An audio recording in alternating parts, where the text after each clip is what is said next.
All right, our recording is in progress. So, hi everyone. My name is Gretchen Van Esselston. I am the Director of Member Education here at the Specialty Food Association. We're so glad you could join us today. Before we get started, a quick note.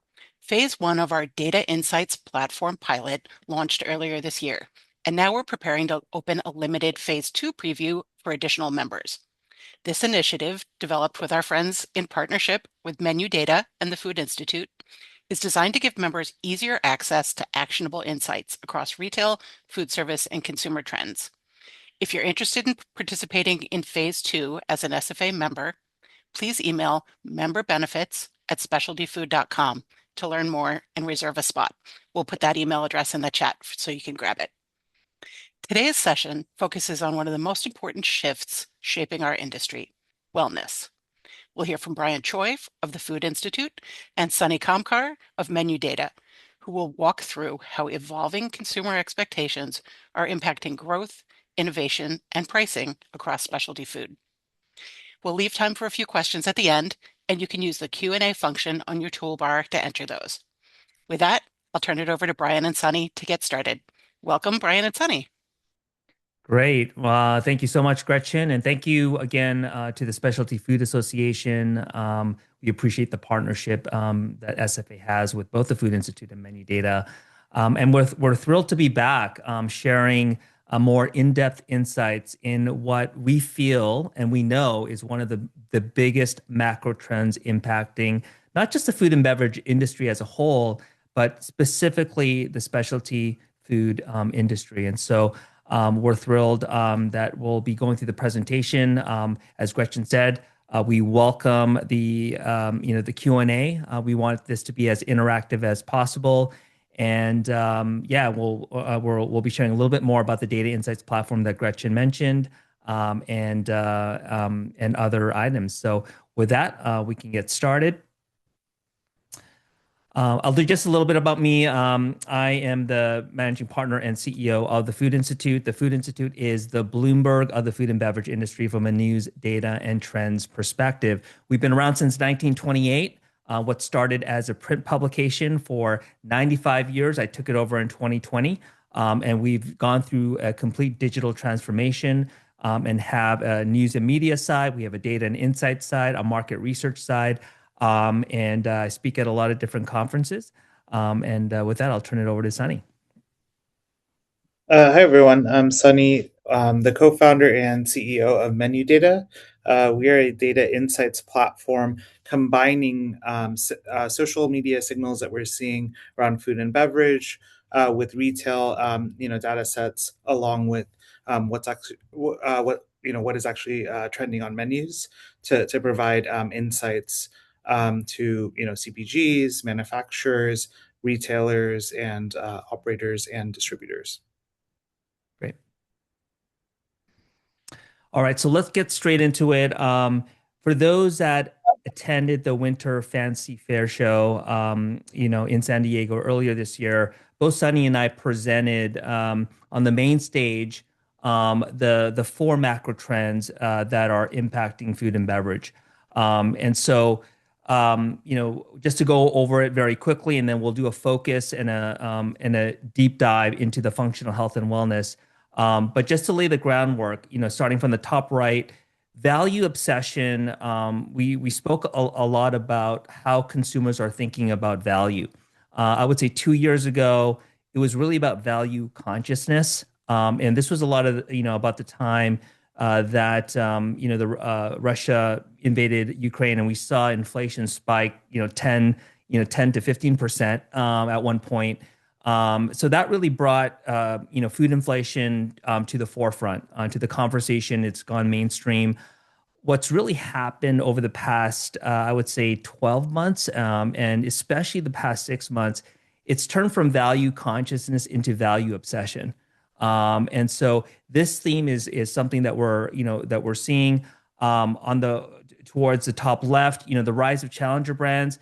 Consumers are looking for new items. They're looking for something more innovative, something a little more exciting, more experiential. We've seen consumers move towards these insurgent brands or challenger brands. and shying away from the legacy brands. And that's something that we spoke about as well. On the bottom left, you see next gen flavors. Food is becoming global for many consumers.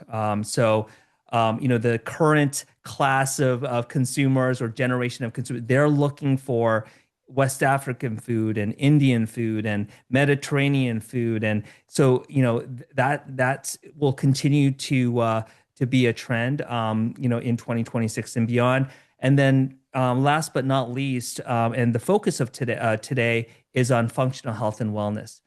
So we're going to do a deep dive on this. We're going to speak about the new MAHA movement, the new DGA or the dietary guidelines that was recently announced by RFK and HHS. It is having a huge impact on the food and beverage industry, as a whole. And so we're excited to dig in. So the new healthier America, all right? So there's a question mark here because the industry is there's a lot of different viewpoints around this movement, and some of it is political, some of it is ideological, but regardless of where you fall on the spectrum, it is impacting the industry as a whole. So let's first start off with where the consumer is, right? So the consumer is hyper focused on self-care, self-awareness. So this is just a survey that was done by Circana, looking at the percentage of consumers and ranking what is most important to them, right? And here we list both U.S. and Europe, and you can see that the number one goals for consumers is physical health, right? Not surprising. And if you go down the list, you can see reduced stress, weight management, increased energy, improved sleep. So what is what used to be, I would say 5 to 10 years ago, not really like at the top, the top three, has really come to the forefront. And there are a lot of reasons, why, it started. A lot of it was accelerated with COVID. But even now, like consumers, having a different type of lifestyle where many work from home, throughout the week, they're not going into the office as frequently. Seeing the higher incidences of cancer, so it's become definitely come to the forefront of the food industry. And looking into some other stats. So this was done by FMI, another by Costa Group, doing surveys. Health is again the top priority for shoppers and retailers. 77% of grocery shoppers say they put effort in making healthy eating choices. 80% report that health and well-being initiative and nutrition is a top priority. And with the Acosta Group, 58% of shoppers check ingredients before they're buying. Like I just remember, 5 years ago, consumers weren't really being hyper focused on the ingredient list, on the back of packages. Now you have a majority of consumers being hyper focused on what they're putting into their body. 87% of health focused consumers check ingredients. Another stat there. So again, consumers are hyper focused on health and wellness, as a whole. I want to talk about this new the new food pyramid. And despite some of the narratives that you've heard from both the left and the right, there's a lot more commonality in the food pyramids than differences. So I want to make that statement, first and foremost, right? So, in general, both the old and the new pyramid, they focuses on real food, right? More vegetables, reduced sugar, reduced kind of sodium, so that's pretty much like the majority of there's a lot more similarities than differences.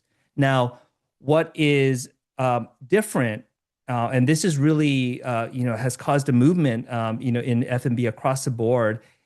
There's a huge focus on protein, and the current recommendation 1.2, 1.6 grams per kilogram of body weight. And we're seeing, some, influencers really, they're a proponent of, even like more servings of protein, throughout so again, there's a huge focus on protein. I would say there's also a much greater emphasis on ultra processed foods. And this is also causing, consumers to shy away from, traditionally packaged food. So anything from even cereal to packaged food that you would find, in retail. So basically anything kind of like center of store.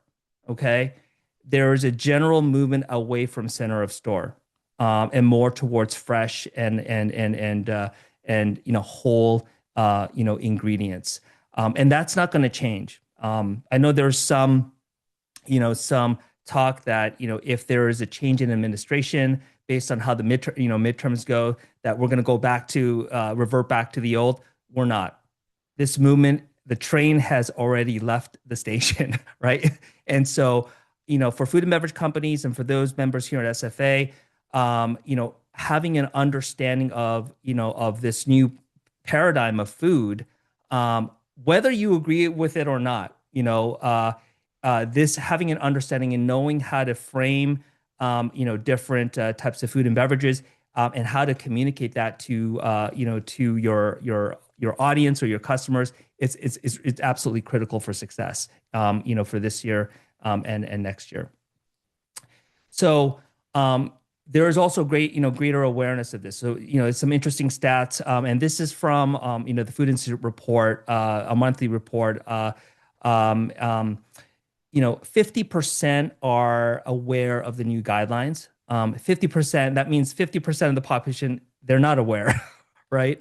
But given where, how hyper-focused consumers are, like, in social media, this, eventually this is going to reach the majority of Americans. And so with awareness comes change of behavior, change of psychology, change of framework, and it's going to lead to action. And that's the bottom part of this, of this chart here. 40% have taken action, and that's a huge percentage, right? If you think about, the population being 330 million Americans, 41%, you're looking at about 140 million people, right? Like that's a huge, and that leaves a lot more room for consumers wanting to change the way or think about being much more intentional and deliberate about how what they're putting into their body.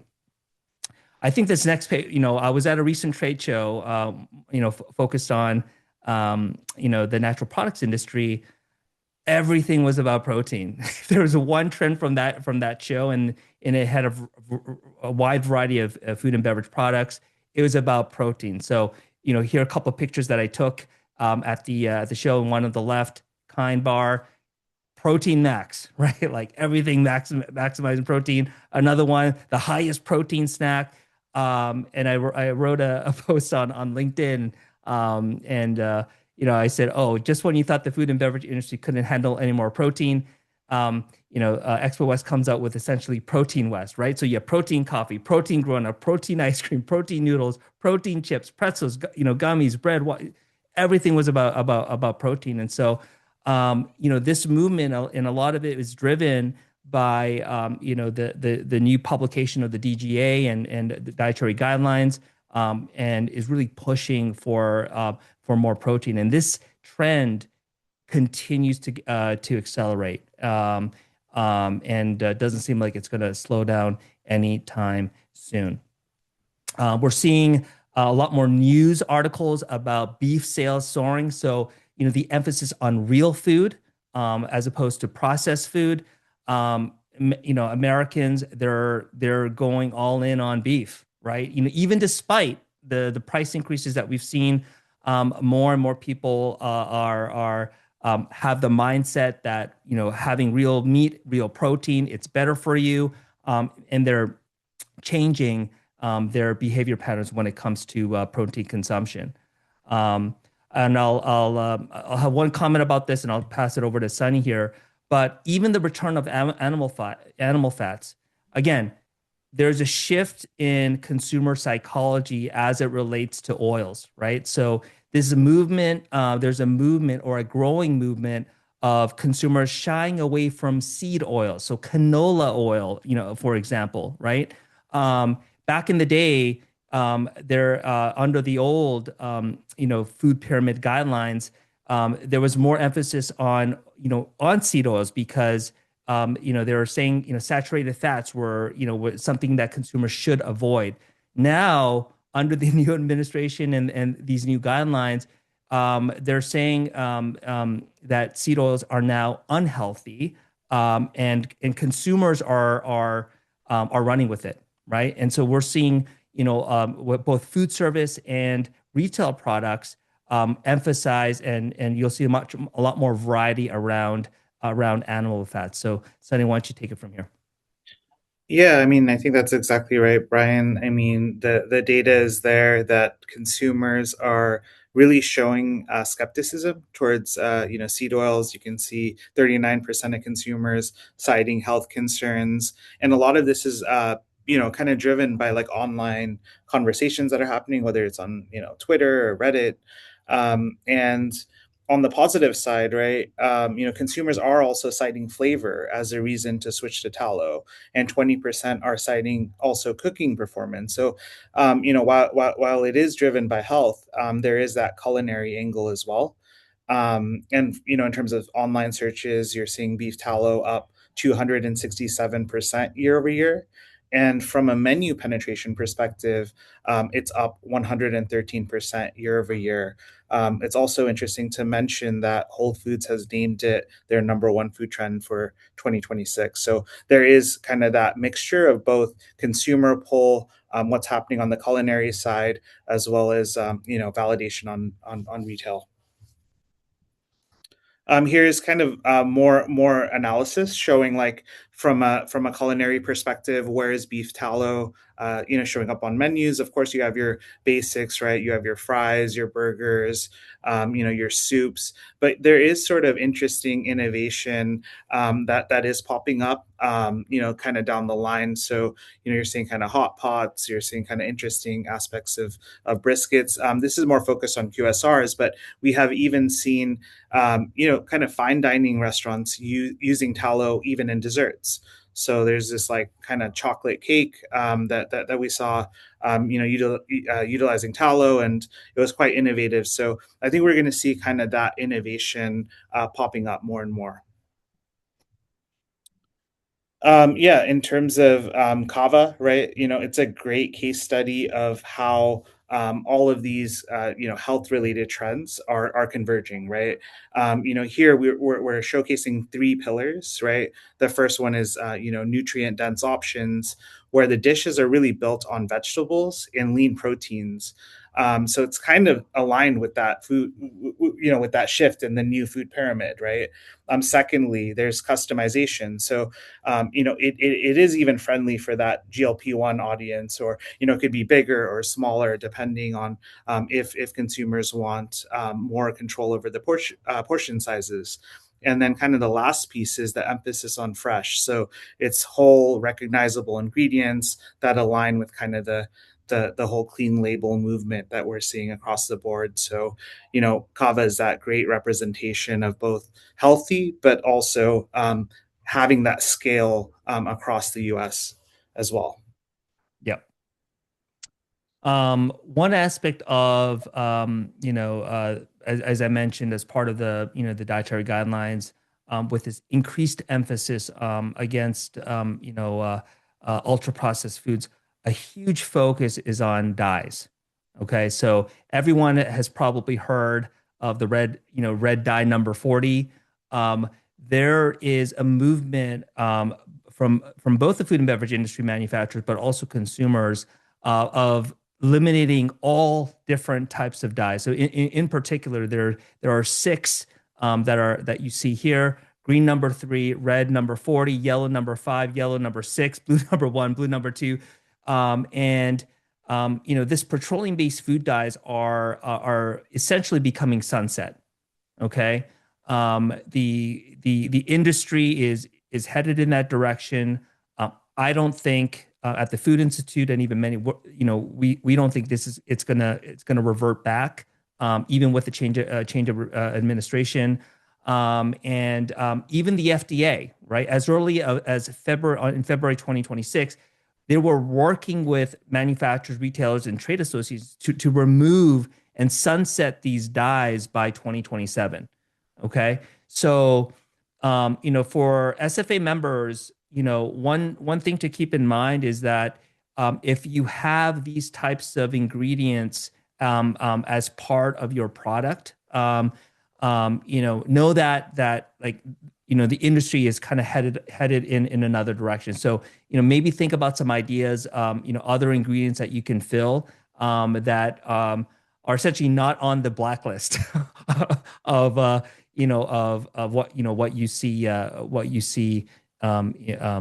here. So, and then moving on, again, just some examples, some other examples of large CPG companies that are already started to remove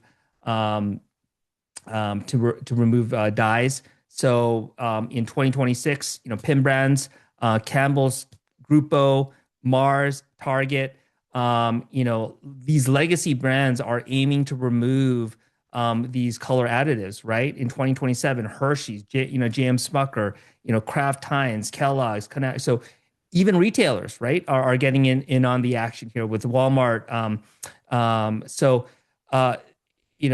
Food service is also they've started. They're a little bit kind of behind the F&B kind of manufacturers, but they're also on board as well, right? So this is a huge focus, and there is some academic research that ties these dyes with some chronic diseases as well. So hopefully there'll be more research that puts direct more accuracy and more support in this. But this movement is definitely not going away anytime soon. Consumers, as I mentioned, are taking notice, right? When you bring up the term artificial ingredients, right? 50% of all shoppers are they're noticing this, right? When you kind of go down into niche groups, health focused shoppers, 63% are hyper focused on artificial ingredients, and even in the natural channels, 79% are taking notice against artificial ingredients. Again, further evidence that this trend is gaining stream. And Sunny, I'll turn it over to you here. Yeah, I think this is just a couple of examples going back to the tallow for a second of SFA members, right? So this is just showcasing a couple of the finalists as well as members that have introduced products using tallow. So like in the case of Marianne's, they have this like organic grass-fed beef tallow, and then Beefy has like tallow fried chips. So it's kind of just showcasing that it's not just a trend; it's becoming actual differentiated consumer products with clear positioning into retail. And I will emphasize again, a lot of this data that we're presenting, it's part of the SFA Data Insights platform, and so definitely make sure you sign up or raise your hand if you'd like to be a part of the cohort 2 during the pilot. So moving on into kind of even more focused functional health and wellness. So the definition of functional health or functional food and beverages is in addition to the nutritional benefits of a certain item, there's some added benefit So whether it's prevention against certain types of chronic diseases or cancers, the consumer's mindset is leaning more and more into kind of functional health as a primary focus. And so, just moving on, to this next page here, um, um, um, function is now a baseline expectation, right? Fiber, right? There's an increased focus on fiber with consumers, that are focused that are added to kind of this functional health movement. We talk about GLP-1 drugs, right? It's accelerating kind of demand for more functional food and beverages. Um, Protein, being a key area of focus. And so at the end of the day, it's like when you kind of look at the functional health movement, it's really the focus is on prevention. And in some cases, really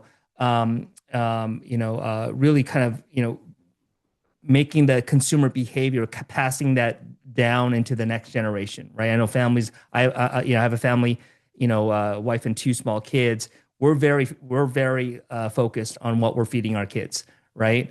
And so, we tend to shine. This is again just one data point. We shy away from the traditional products of both my wife and I used to eat when we were kids, right? The frosted flakes, and the Pop Tarts and things like that. But so, anyways, we're much more mindful, of what we're putting not only into our body but also what we're feeding into the kids. So it's really about simplicity, and knowing exactly what ingredients are better for you. Sunny? Yeah, it's very interesting to kind of see this both of these trends play out, right? So, if we kind of have some numbers behind, the whole protein maxing trend within our analysis, we're seeing, menu mentions of protein up 17% year over year, to 20% year over year. So this is on the food service side. So it's even getting to the point where you're going to see the number of grams of protein on specific menu items, just like how you're seeing on various retail products. On the right there, right? Fiber is becoming that new protein in 2026, where the consumer interest is up 27% year over year. It's very interesting to see 90% of Americans aren't meeting their daily fiber needs as well, right? So we're seeing more and more beverages, we're seeing more and more products focused on that, you know, ability to get the adequate fiber needed. And it is also interesting to see that if you are consuming more protein, you kind of need a sufficient amount of fiber to counteract and balance, the protein as well. Yeah, and one other thing I would say about the fiber is that, especially with the increase in colorectal cancer, amongst in many cases, young adults, right? That cancer is one of the fastest growing cancers of adults, below 50, right? And there's increasing academic research that says fiber is a proponent of helping to reduce the onset of cancers like colorectal cancer. So again, this is more evidence that this functional health and fiber being part of it is becoming more mainstream with consumers.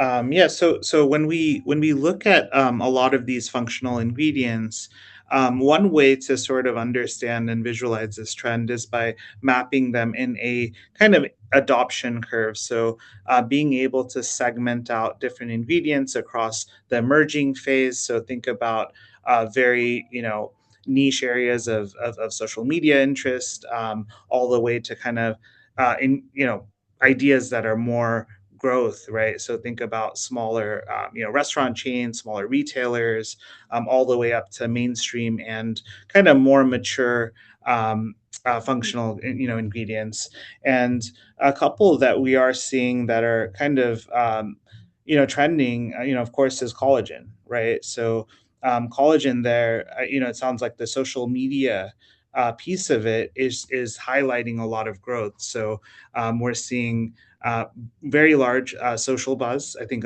it's up around 27% in social media mentions, as well as pretty low menu penetration. So there's a long way for this trend to evolve and go forward. Also, we're seeing a lot of growth in bone broth, right? So it has very steady food service adoption, and it's also positioned as a clean label in retail as well. So we see a lot of kind of room for growth there. And then the last one is fermented food, right? So it has a lot of momentum, and it's becoming more mainstream, right? So you're seeing kind of ideas of kimchi, miso, kefir, and it also plays into the whole GLP-1 users that are prioritizing their gut health.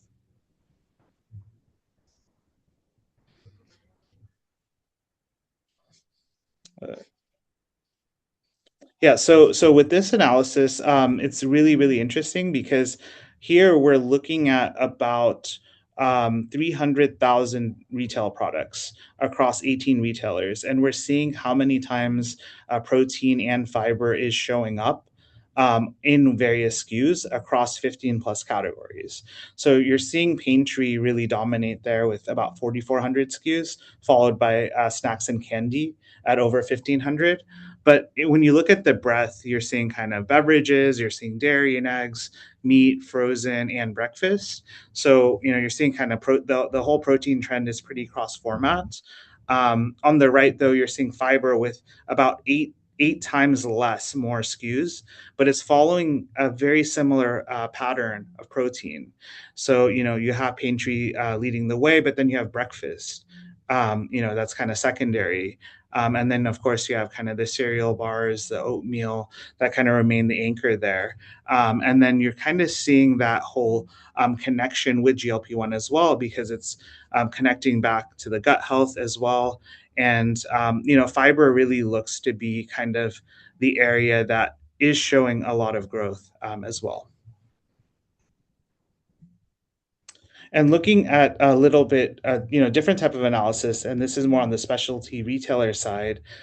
We are seeing, and this analysis is across Wegmans, Sprouts, Erewhon, and a couple more specialty retailers, and we're able to kind of see on the right the immediate growth of fiber across retailers like Erewhon, right? So it's showing that it's coming up in beverages, it's coming up in pantry, it's coming up in the candy section. So brands are getting more and more innovative in how they're incorporating both protein and fiber, and it is a really interesting time from an innovation perspective. Yeah, so just to kind of like, bring it back, just to the whole functional aspect, like, this is what consumers are, more consumers, I should say, they want to be, consuming on a more regular basis. When you look at terms like ingredient-led nutrients, these are top of mind as well. The food and beverage category, as a whole, it's a huge category, right? So the spending when it comes to well-being, functional food as one part of that, it's growing close to 5%, right? So if you kind of look at it from a comparison from beauty and health and in apparel, so this food and beverage category is definitely like a higher growth.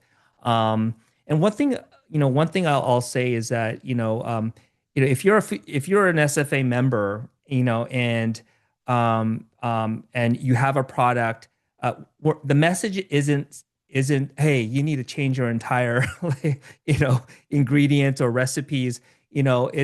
It's just to make, sometimes it is maybe changing an ingredient, like especially if you have one of those artificial dyes, and seeing what you could replace with that. But it could also, mean maybe changing the framing of the product itself. I recently did an interview with the co-founder of a cactus water, and initially when he brought out the product, there was initial interest, and then it sort of kind of died down. Um, and then what they did is they framed it as a functional hydration product a couple of years later, and they're now one of the leading companies right now, just on again the same product, the same nutritional ingredients. They just framed it as kind of natural hydration, right, with functional benefits, and that made the difference, right? And so um, in many cases, my point is perception, in some cases becomes reality, right? You have to know where the consumer is. You have to know how to highlight some of the ingredient benefits, the health benefits, some of the functional benefits, and because that's where the industry is headed. Wanted to shift gears a little bit. GLP-1 drugs. We all know what's happening, and I mentioned this in our presentation at the Winter Fancy Fair show. I am, honestly, like I was shocked to see GLP-1 drugs kind of gain traction, as much traction as we're seeing now, right? But here are the stats, right? Currently, 1 in 8 um, adults are currently on GLP-1 drugs, right? 1 in 5 have used GLP-1 drugs at some point, over the past 3 years, right? You look at kind of the gender dynamics between men and women. Both are using GLP-1 drugs, double digits, right? When you look at the age range, right? The biggest ones are between 30 to 49, 50 to 64. And it is definitely mainstream. And with the current versions of GLP-1 drugs that are coming out, most of them are the injectable form. There is the pill version now that is being introduced. Now, I want to say this: we're not promoting GLP-1 drugs. I want that to be clear.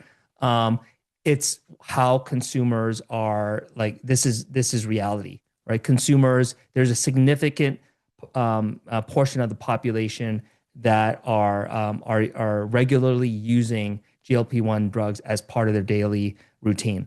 Okay, and this has far-reaching implications on what they're eating. And I think a lot of it has to do with, that's why we're seeing an increase in protein, because those that are on GLP-1 drugs tend to need more protein. And there's less kind of desire for some of the kind of the fattier, types of like indulgent snacks as well. And that impact is also seen on retail. So this is a big deal. This is a big deal. This is not going to go away, anytime soon. So, some more stats here. There's the impact of GLP-1s on households, right? This is one study that was done by Circana, KPMG, Cornell University. It's resulted in 5.3 decrease in grocery spending. Okay. $416 reduction in annual food purchases per household. 10.1% decline in savory snack categories. So when you're looking at these types of percentages, it again validates the fact, it confirms, hey, that this is having a significant impact on food and beverage. Yeah, so I mean, looking at kind of the whole food service angle of this, it just seems that while GLP-1 usage has gone up, the kind of what's happening on menus and how restaurants are thinking about it hasn't really made the shift yet. So when you look at things like metabolism, hydration, gut health, fermented, wellness, fiber, simply the actual menu penetration is really really low. We are seeing shifts where different products are mentioning metabolism more, or they're mentioning fermented or hydration more. But it is really, really early days, and brands really have to be aware of how fast things are really moving from a consumer perspective. Here we just kind of have a guideline. So this is just on the food service side, but it really could be applied to any sort of maker, right? And really the framework is around having a GLP-1 intentional offering if you need to, that really focuses on nutrient density, portions, functional satisfaction, also thinking about the portions. So maybe think, is that your formats? Like maybe you need to have a specific portion that also fits kind of that snacking segment as well. Thinking about hydration and fiber, targets as well when you're developing products. And then kind of the last one is high nutrient density. So, I think the goal here is just to come up with an idea or some way to incorporate these sorts of consumers, just because it is a growing part of the entire consumer base. Yeah, and lastly, we want to kind of shift gears. We want to share some examples, and menu data will be sharing some examples on the clean label side. So, Sunny, why don't you kind of go through some examples of what you're seeing on clean labels?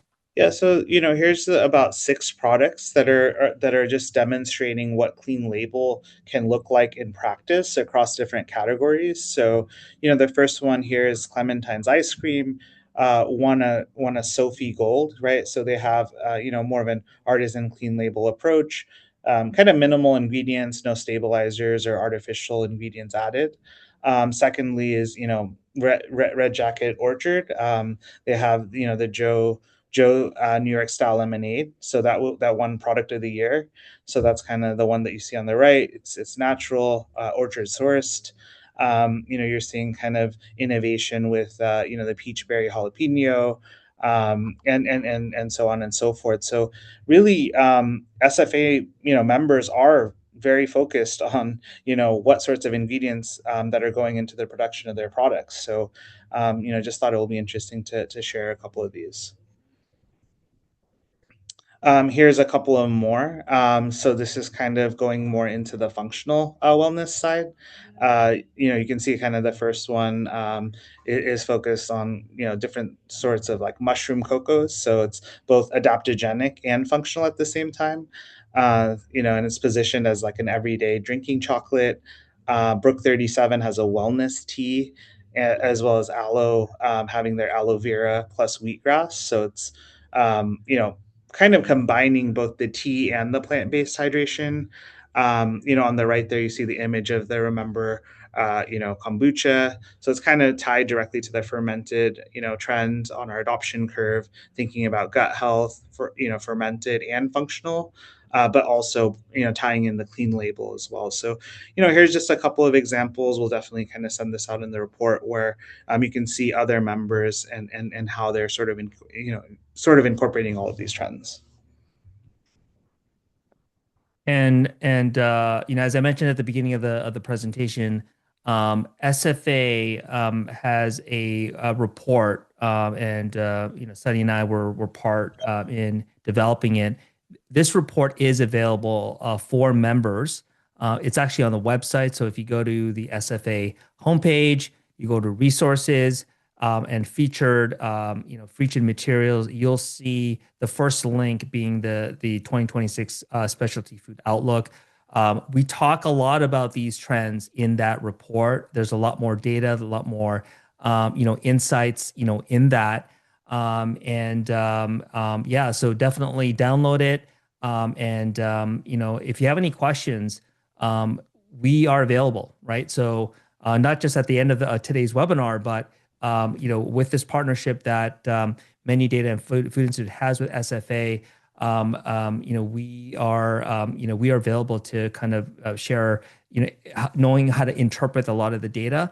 And just to reiterate, this data is available for for the data insights platform that we are partnering with SFA. So, super excited to share, real-time data and timely data for the SFA members.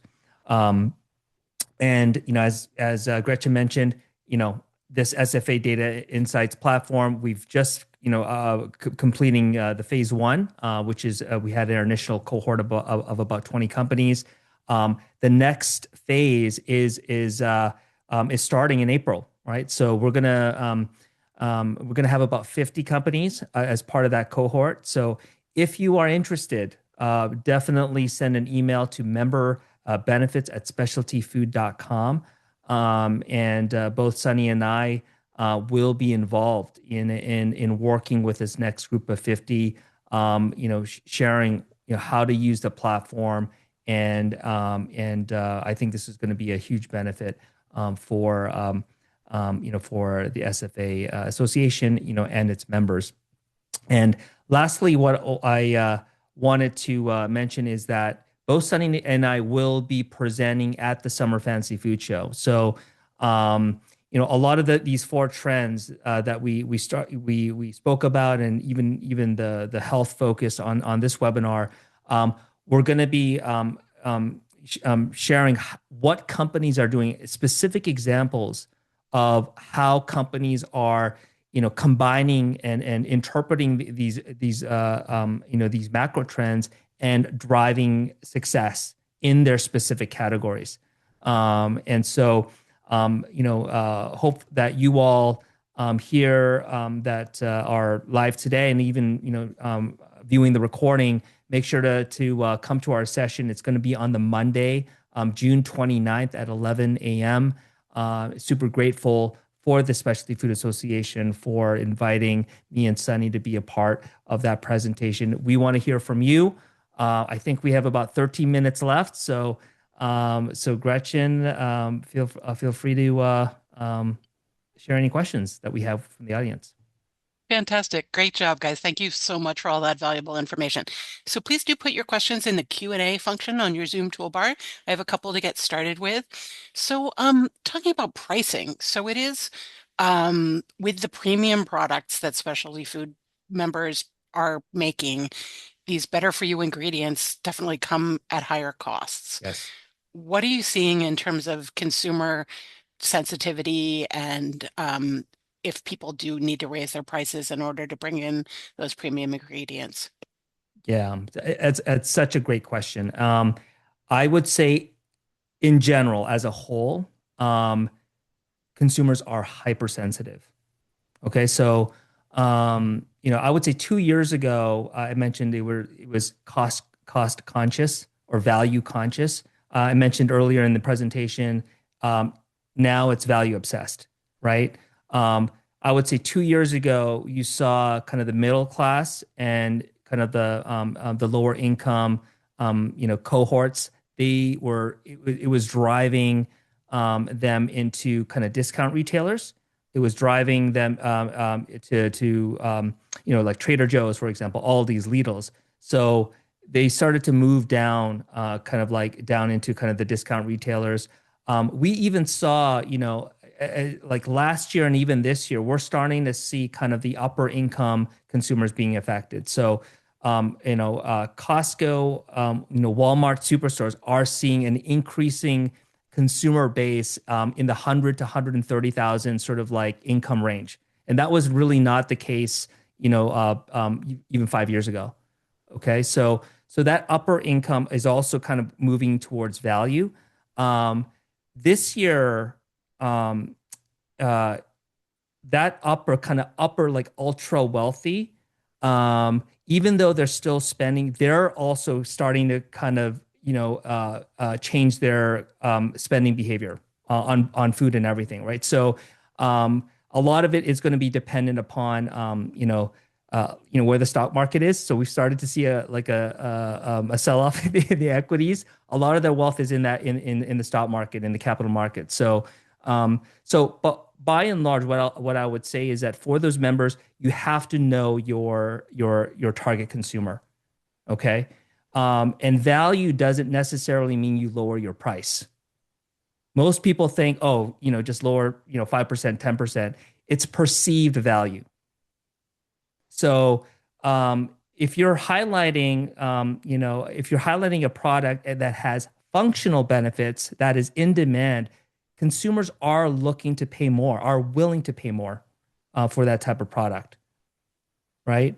Yep. You might have a product that, like a prosciutto, a high-end prosciutto, limited edition prosciutto, and you're catering to that upper, income consumer.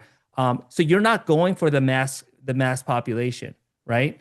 So that strategy is different. You might not necessarily have to lower prices, right? But maybe the strategy is like, hey, you need more protein in your diet, or cater to the fact that they're looking for more real fats, right? Um, and it's about positioning, product positioning, right? So it depends on the member. It's not so this is where the strategy and the interpretation, really understanding the research for your consumer and your target market, that should lead to kind of the pricing strategy. I don't know, Sunny, if you wanted to add anything there. Yeah. I think kind of you brought up a great point, which is around kind of value, right? Because the value for the consumer is not just the cost. So it's clear that consumers are willing to pay more for products, especially if it has that protein on the front, or maybe fiber or some nutritional claim. And then they're also willing to spend for like an LTO or a limited time offer, or maybe a nostalgic experience that's kind of baked in. But then you also have to like kind of think kind of a little bit out of the box, when it comes to pricing as well. Whether it's the type of format that you're looking for, and it is clear on the other side that revenues and volumes are down. So it's kind of navigating all, kind of all of this. Great. Thank you very much. Here's another one. So we're seeing more and more that large CPGs are investing in the space of specialty and competing with our smaller brands. Do you have some advice for our smaller brands on how to stand out despite having much lower budgets? Yeah.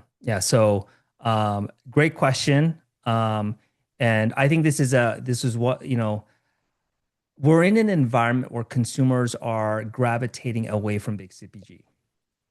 From big Um, CPG, you said yeah, big CPG. I missed it. Okay, great. Yeah. So, call it the General Mills, the Kellogg's, the Crafts. Um, the consumer now wants, and this is my point earlier about the insurgent brands or the challenger brands. They want something new. They want something that's fresh. They want something that aligns with their specific values.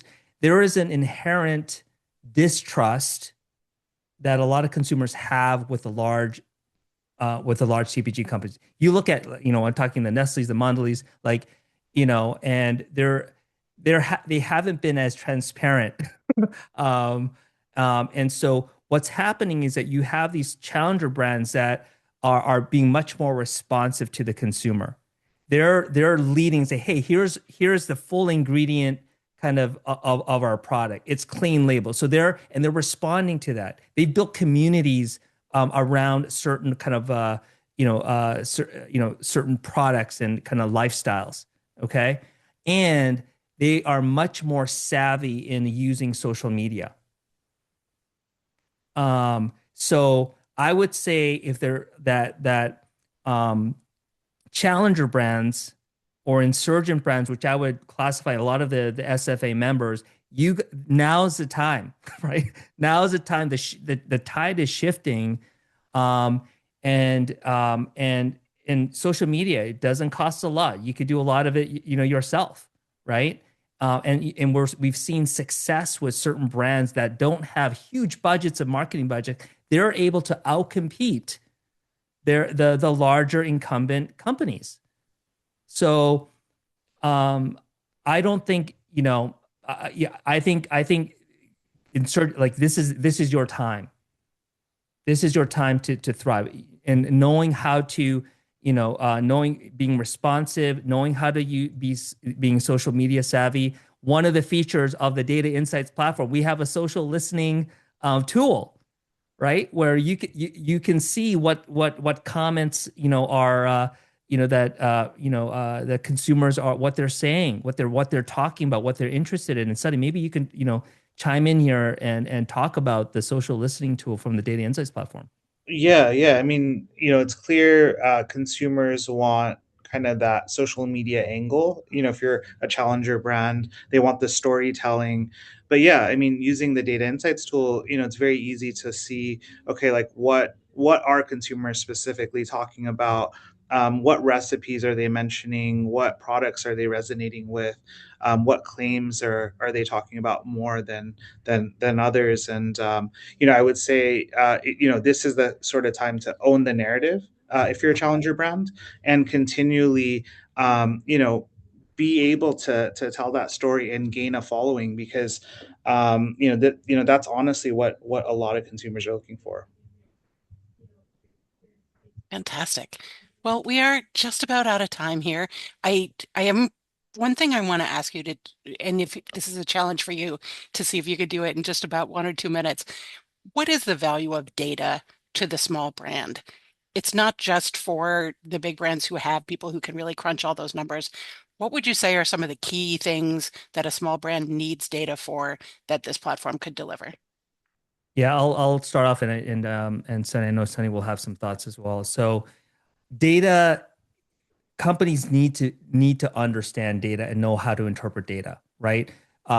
What's great about this data insights platform is normally data of this nature costs tens of thousands of dollars per year for one company. Absolutely.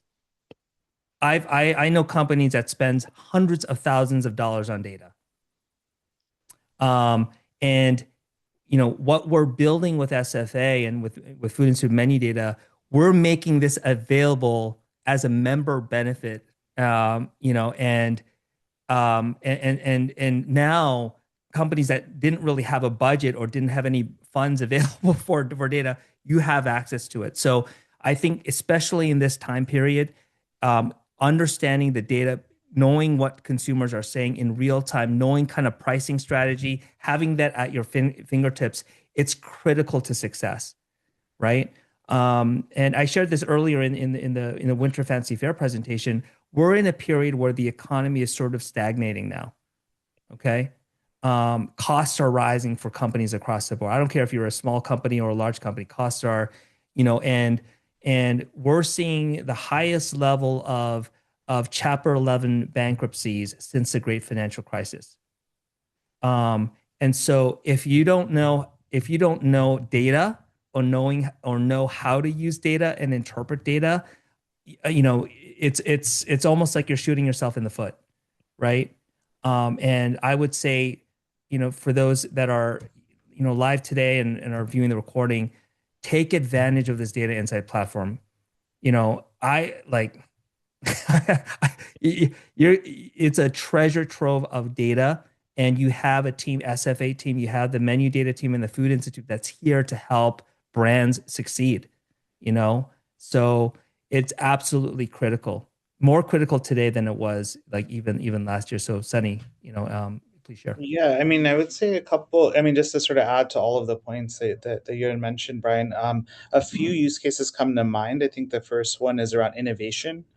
Innovation is really key, I think, especially to a lot of the SFA members to be ahead of the curve, right? So just understanding the overall market landscape, the penetration rates of all of the different, categories and where is their growth, where is their decline, and how can you capitalize on that? Whether that's format, whether that's claims, whether that's textures, just having all of this data at your fingertips to see not only what is kind of the largest category, but what's kind of the most trending category. Like, what are the most trending flavors or the top flavor pairings?